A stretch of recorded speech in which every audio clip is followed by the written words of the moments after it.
Stuart here. I wanted to pass on my advice and tips for starting running. I'm 48 and I started running in spring 2022. So 2 years ago. I had been relatively sedentary for a few years, was feeling unfit, a bit overweight, and I decided to start running. And I've learned a lot in the past 2 years what it means to start running, particularly for someone who's kind of approaching midlife. So yeah, here's my thoughts. If you're starting running, here's my thoughts and advice for you. I hope you find it helpful. My first piece of advice is do it. Running's a fantastic activity. It's a great way to get an amount of exercise done in a short amount of time. You know, depends on your particular motivation. Is it fitness? Is it fat loss? You know, maybe it's mental health. And running really ticks all these boxes. I mean, if we just mention fat loss for a second, it takes a long time to burn calories lifting weights in a gym. I'm not saying you shouldn't do that, but you'll find that a mile run will be burning about 100 calories per mile. That's not an insignificant amount. So, but really, the big benefits I've had from running are mental health, physical fitness. I'm the fittest I've been in my life. My resting heart rate's around 41, 42 beats per minute, which is pretty good for someone who's 48. My blood pressure is around 106 over 66, I think was my last measurement. And then things like my body composition, which is an important health marker too. And let's face it, can be good for our mental health. But I went from 86 kilos, and that certainly put me in the overweight category when you look at BMI. 180 centimeters high. My waist was about, I guess, about 34 inches trousers, 33, 34. And I just looked softer. These days, 72 kilos, and yeah, much happier with my body shape. One of the big mental health benefits as well is the empowerment of feeling fit. That you just kind of feel like you're owning your body experience. And that's probably not on anyone's list of why they start to run, but it'll quickly become apparent. And do you really feel you can make a difference just by putting on a pair of running shoes? My second piece of advice is don't worry about how unfit you are. Don't worry about the shape of your body. Don't worry about how far you can run. Just start and run however much you can. Walk some, see if you can run some more. And another thing not to worry about is what other people think of you. If it's other runners you think might judge you, they will not. In fact, quite the opposite. I love seeing people running. No matter. To be honest, I particularly like seeing people running who it's you know, or perhaps at the start of their running journey. It's great. You know, we're a big running tribe, and runners will always cheerlead other runners.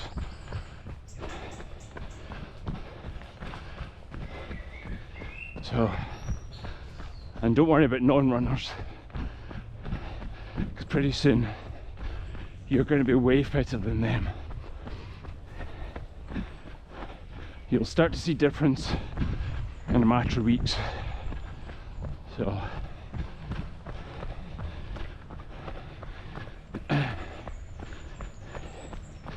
don't worry about being slow. So my next piece of advice is around pace, how you're starting out. And perhaps appropriately, I'm going up a bit of a steep hill just now. When you start running, I think there's a real temptation to think, right, I've got to run as fast as I can.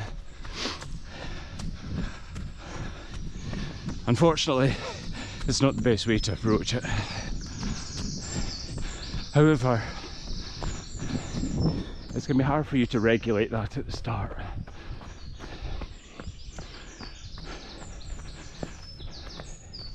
As you become experienced as a runner,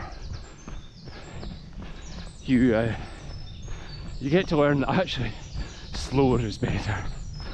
Better to go slow and further than it is to go hard and fast and then run out of gas. Your legs get sorer if you're running fast. So a lesson that took me a few months to learn is to run fast, run slow. So what that means is, let's say you think, oh, I want to get fast at 5k.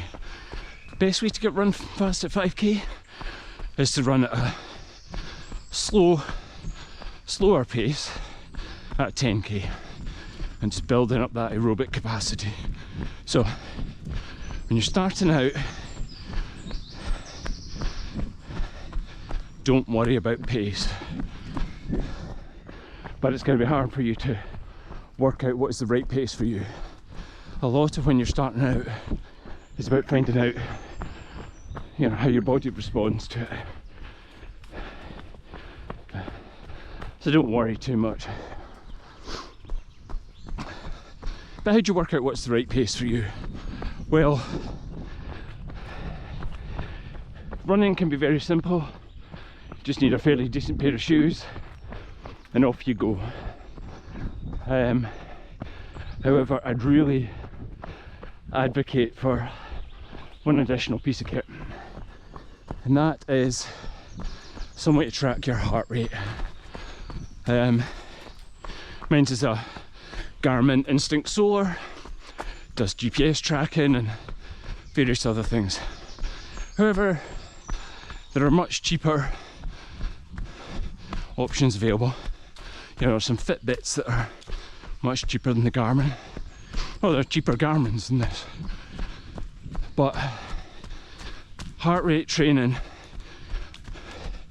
is your number one shortcut to success.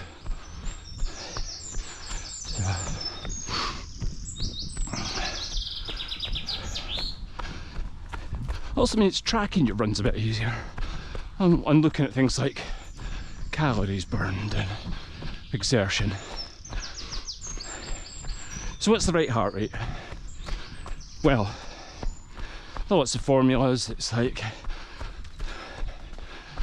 180 minus your age or things like that, but well, let me just give you my numbers, and if you're running in middle age, you're probably not too dissimilar. So I'm 48. For me, I try and keep my heart rate below 140. If I can keep my heart rate below 140, I can keep going until my muscles get tired or things are sore. As soon as I start getting up above 140, I'm really kind of limiting my distance. That's not to say I don't go above 140. So just quick bit of context as to what my, just to give you a bit of perspective when I'm giving you these numbers and talking about things. So I've been running just over 2.5 years and have put a bit of time and effort into it. My long run, so I'm out today for my long run, is going to be 30 kilometres. And for a guy who's thought he was just going to start doing 5 kilometres, I'm pretty pleased with that. Although it's my longest run yet, so no guarantee of success. But today, long run, I really need to be keeping my heart rate below that 140 mark. Otherwise, I'm not going to be able to do the distance. However, in sort of midweek, I do a shorter, faster run and allow my heart rate to get up to about 150. So today, my heart rate's currently 125, which is quite nice. Conversational pace. But yeah, so the shorter runs, and for me a shorter run's 12k, so it's relatively long, but that's where I've built up to. And just on that note about a conversational pace, that's a good guide for you. If you can still hold a conversation when you're running, that is probably about right for you. I couldn't hold a conversation in my faster run, but yeah, it's just no problem this morning. So yeah, bring the pace back when you're just starting. Don't really worry about, oh god, it's taken me ages to run. I'm doing a mile in 15 minutes or whatever. Don't worry about it.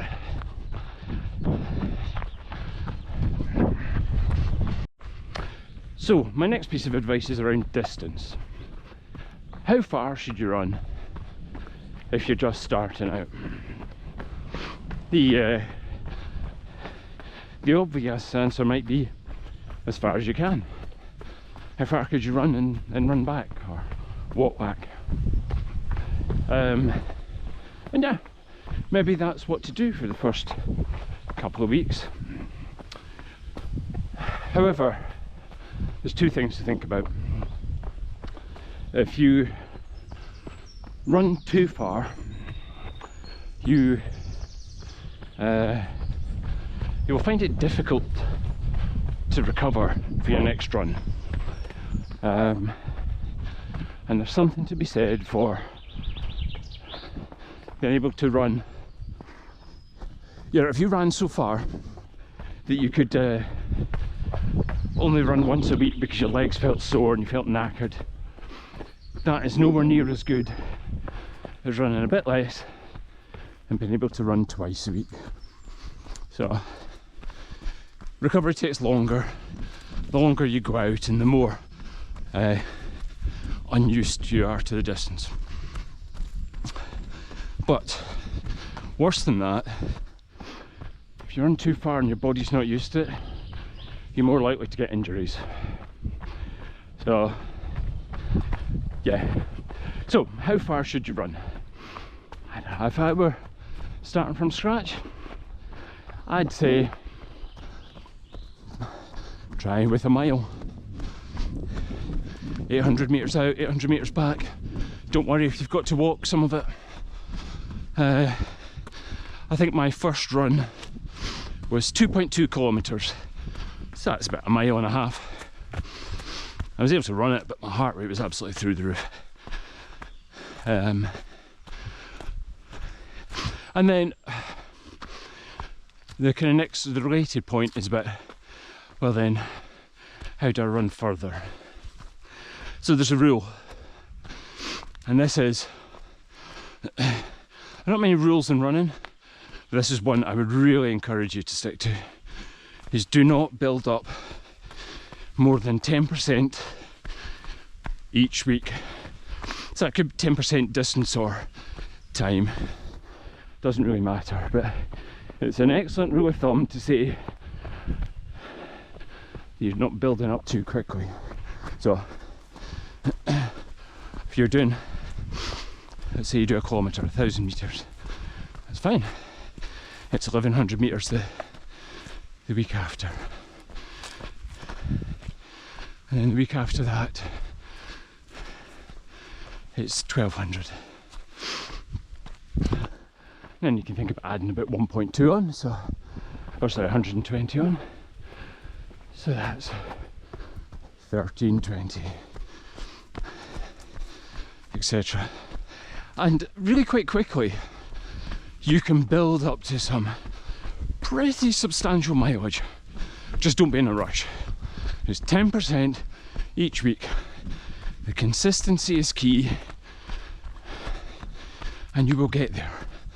You know, it's that compound interest rate of just a little bit more each time. But then if you do too much and you pull your hamstring or whatever, or you just like, oh, I hate this, then stop running for 3 weeks. That's a lot of compound interest to not have gained. So just never underestimate the value of just a little bit more each time. And pretty soon you'll be at the 10k mark and you'll have wondered how was that possible.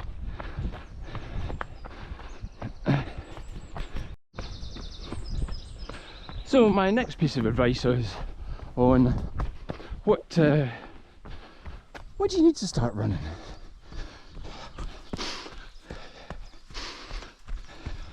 So first thing, and really the only vital thing, is a decent pair of trainers. And you may have some trainers already, but let's think about what does it mean to be a decent pair of trainers for running.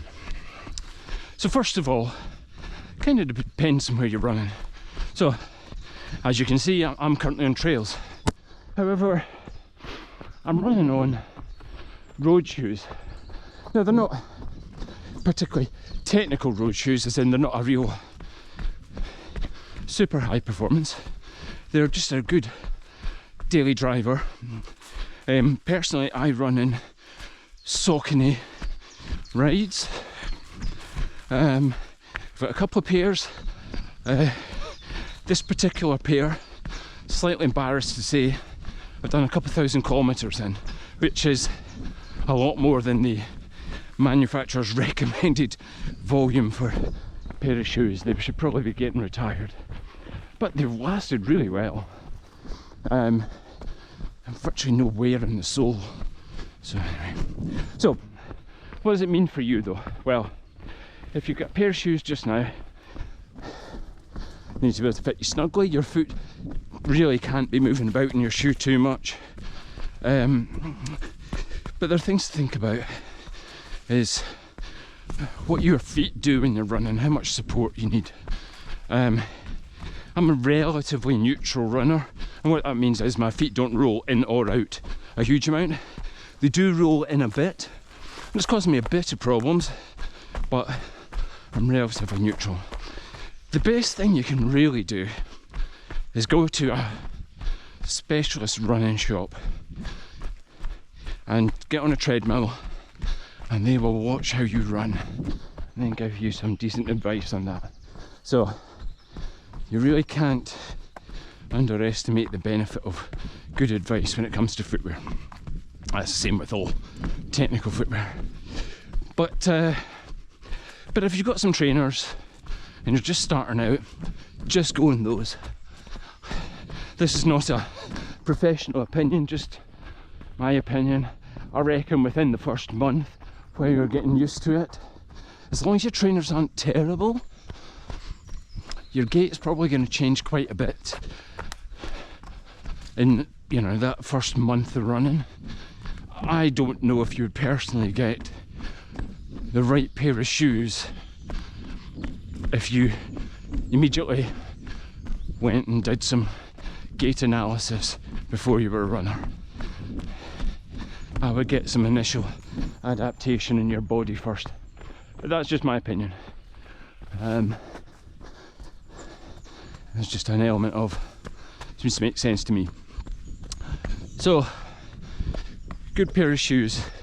But yeah, the shoes I've got, as I say, normally they're road runners, they're not trail shoes. So what that means is they don't have a huge amount of grip in the bottom, but they're quite well cushioned,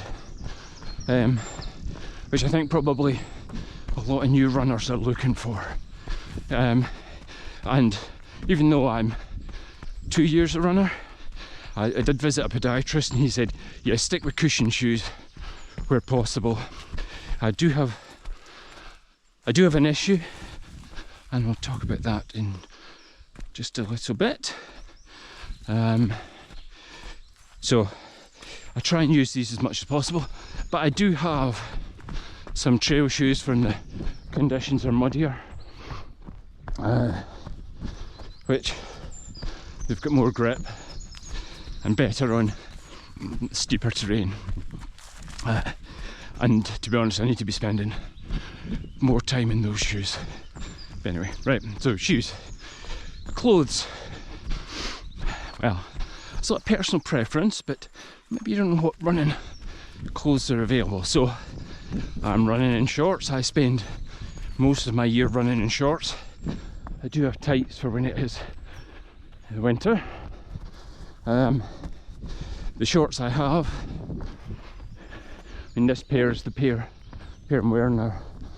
Ron Hill shorts. They've got a sort of slightly elasticated inner short and then an outer short, and I never have chafing problems. The inner short makes sure of that, so I'd really recommend that sort of two-layer system, but you know, if you're wearing tights, then that's probably not an issue. You need a good pair of socks. Again, my socks aren't particularly technical. They are some Bridgedale trail running socks. I've got about 4 or 5 pairs of the same ones, and they do me fine, but there's nothing fancy about them. Some people seem to have a lot of problems with things like blisters. Personally, I'm not sure socks are the answer. I think it's probably how your shoes are fitted and how you're lacing them is probably a bigger component. Tops.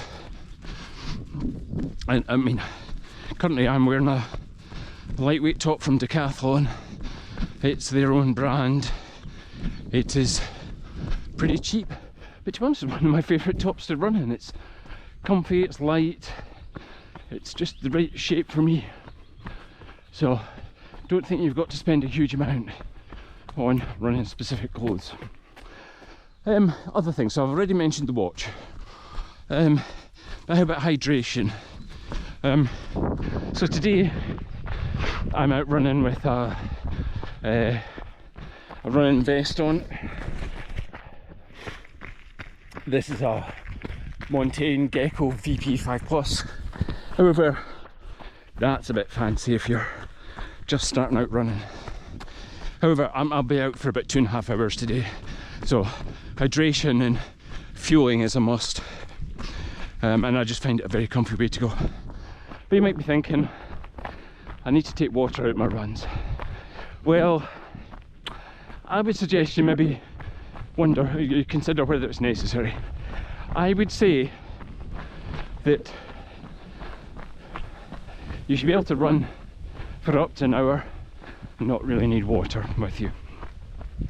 It's a very personal matter, but I think if you're running at that conversational pace, I don't think you should be needing water. Now, you do want to drink plenty before you're going out, but yeah, unless it's a very hot day, for my shorter runs, I'm not taking water. But if you do want to take water, there's Well, like I say, there's the vest option, which just I find fits really snugly and it doesn't waggle about, and just don't need to think about it at all. But you obviously get the hand bottles. I have never really got on with those. I just find it interrupts my stride too much, so not a fan. You can then get hip belts with a bottle in it, and they're pretty good. Again, I never find they sit still. I find them riding up a bit. Maybe it's my body shape, I don't know, but there's certainly options. But I would say the first thing is, you don't need to worry about it. You should be fine as long as you're running at the right pace. You should be able to do up to an hour without water. And you don't need to worry about things like gels or fueling on a run until you get up to, I would say, an hour and a half's run. And as I say, I'm out for 2.5 hours. I've got some gel with me. And lots of good options for taking fuel. And it's basically just a sugar syrupy solution. It just gives you a bit of glycogen. So you don't need a lot to run, just a few bits and pieces.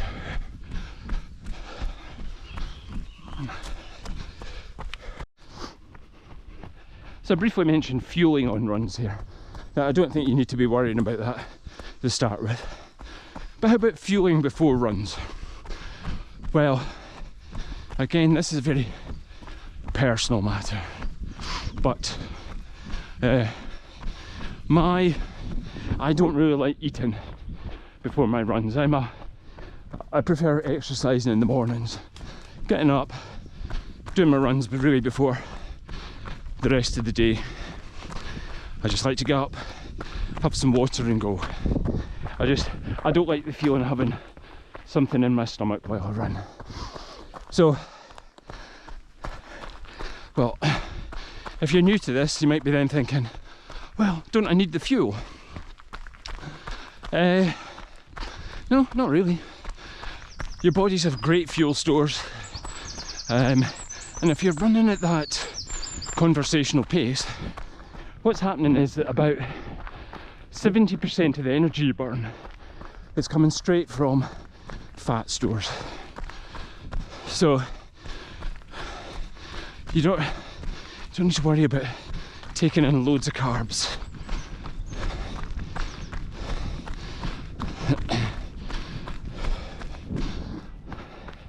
So I think you can easily overthink, well, what do I need to eat before a run? Don't worry about it.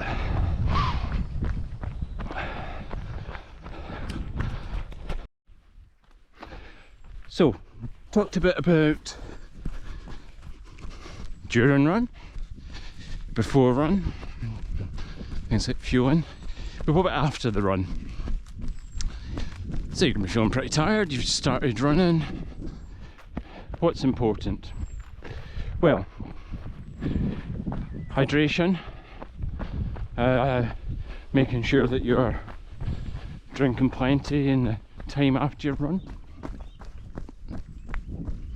You just need to drink water really for that. But you're going to want to update up your protein intake. So what do? Within 20 minutes of coming back from a run, I'm having a recovery shake. So I use something called SIS Rego, and it's a combination of protein and carbs as a shake. Maybe it all sounds a bit fancy, and that's, you know, maybe sounds a bit gym bro-ish. Yeah,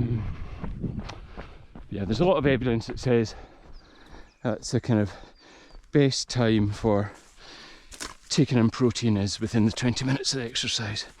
So, but, you know, there are other sources of protein.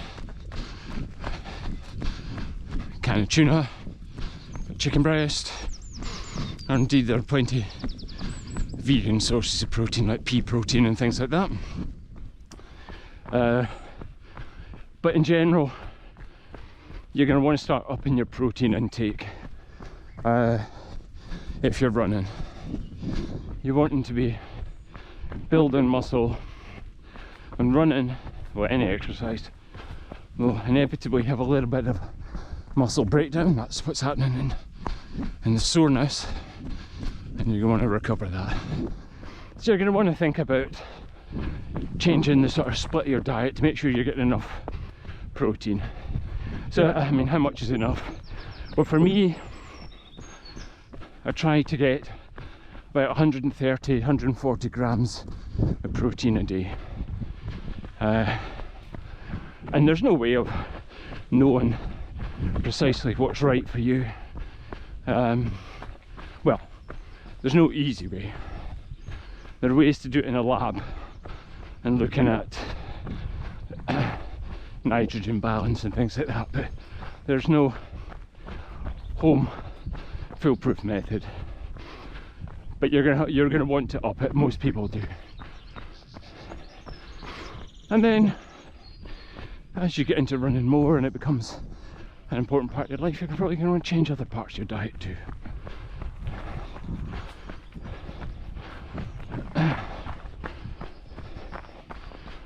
Morning.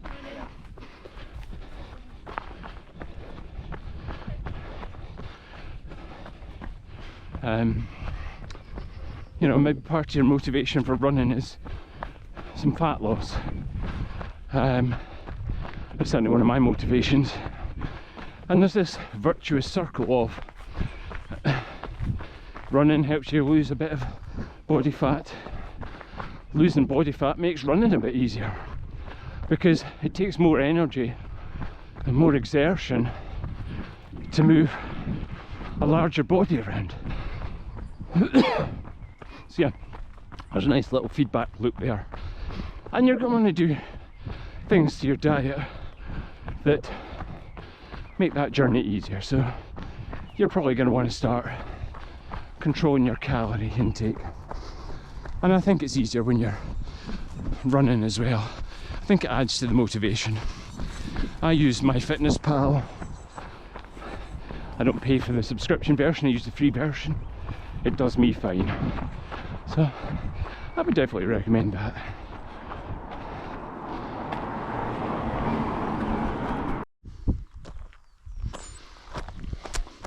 So,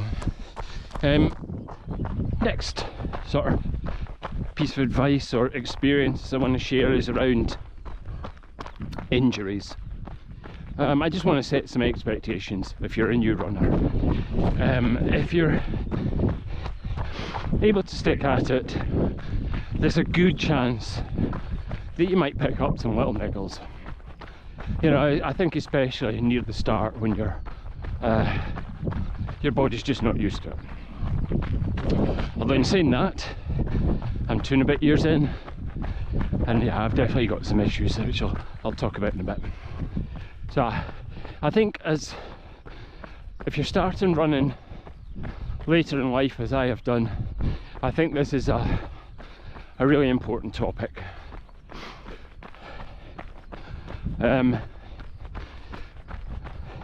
Especially if you've been sedentary for a lot of time.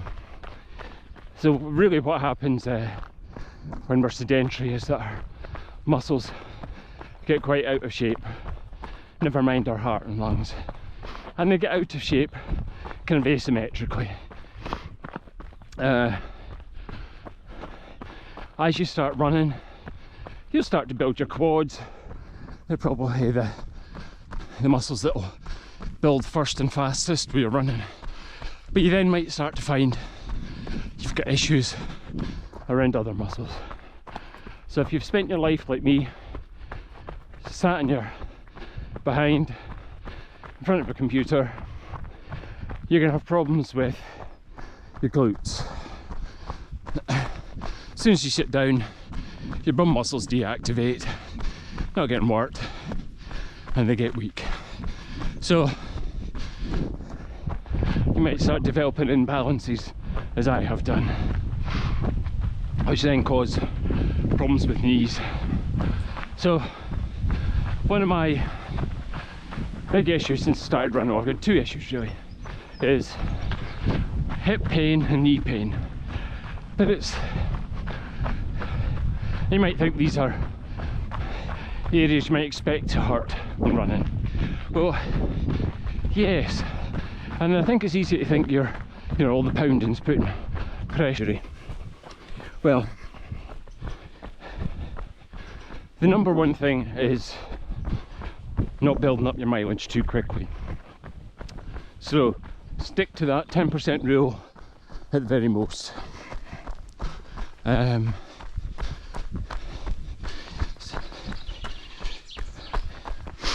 you also need to then work out how frequently you can run. A good indicator of this is your resting heart rate. So if you invest in some heart rate tracking, just leave it on all the time, and then use it to record what your resting heart rate is when it's its lowest. And when your body's recovering, your resting heart rate will be elevated. So try not to go out for a run while your body's still recovering, certainly to start with. Running on fatigued legs is something that can come later. But what else can you do? So you can look at stretching, and I'll post a link to a stretching routine that I use, a YouTube video, a fantastic YouTuber called Tom Morrison, who does a lot of mobility videos. So I'll post a link to something I try and do most days. But other things, think about strength. As you get into it, it's looking at leg workouts. So I talked before about the imbalance between my quads and my glutes. So I'm doing specific exercises to try and build up my glutes and all other things. I go to yoga once a week, which just helps with strength and mobility. But I've also started going to kickboxing, just a bit of variation, just working my muscles differently than what I would get in running. So I'm finding that's helping. But another couple of important things. I use a massage gun. I usually use that before bed or sometimes in the morning as well. I find that's a big help, just to ease off the muscles and get some more blood flowing into them. I use a foam roller for some of the same purpose. But also, so tonight after this run, my legs are going to be a bit sore, so I'll have a warm bath with Epsom salts, which will ease the muscles, but also helps me sleep better.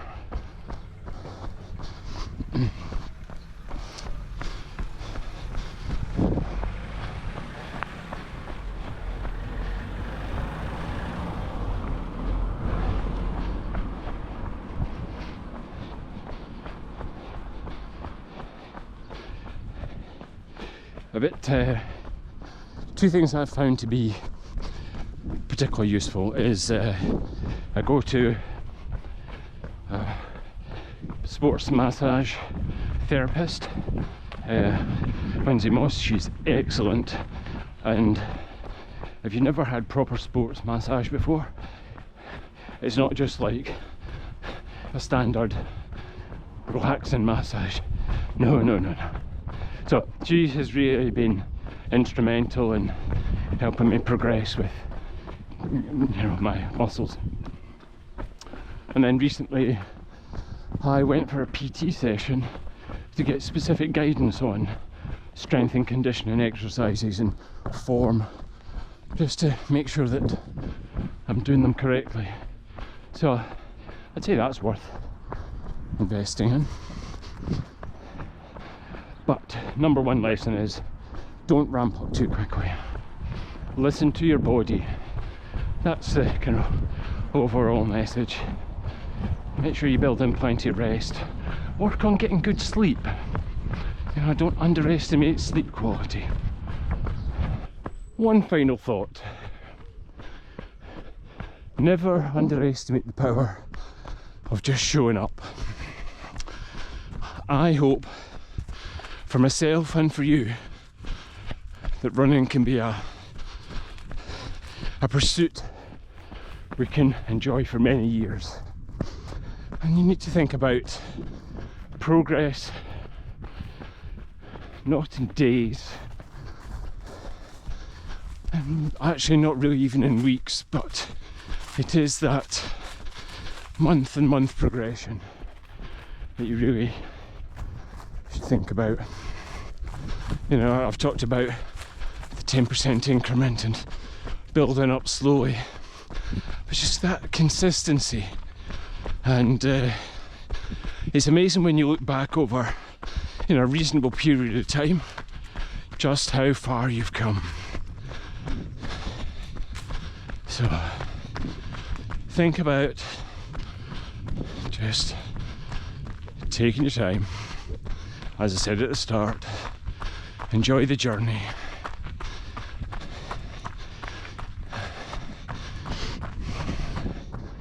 And enjoy it for a long time to come. So to summarise everything a bit, I thought I would give you just a bit of a timetable or sort of training plan and some ideas around there. Okay, so let's say you're starting out and you've been sedentary for a while. You maybe never run since you were a kid. The first few weeks is really going to be the literal finding of your feet and working out where your current fitness is at. So you're going to have to head out, aim for a couple of kilometres, but if you've got to walk in some of that, that's absolutely fine. So I would say the first 3-4 weeks, just head out for a distance and literally work out what's comfortable for your body. You're not wanting to be coming home on your hands and your knees. It needs to be relatively comfortable. You're going to have to get out your comfort zone a little bit, but yeah. And don't worry about the whole 10% increment rule at this stage, or any of the details. Don't worry about pace, don't really worry about distance. Just run a couple of times a week and just get used to the feeling. So that's your first 4 weeks, and it'd be good to record it in something like Strava just to show you the progress you've made. So week 5 onwards, you're going to start to build up your mileage. Again, keeping the pace down, but start thinking about this 10% additional each week, and no more than that. And listening to your body. If you've got a heart rate monitor, start thinking about what your resting heart rate is. Start getting to know what your heart rate does during exercise. And yeah, so the next 4 weeks are really getting to know yourself better and stretching the distance and understanding what your sort of longer term plan is going to be. But just keep working up, increasing the distance that you're able to run.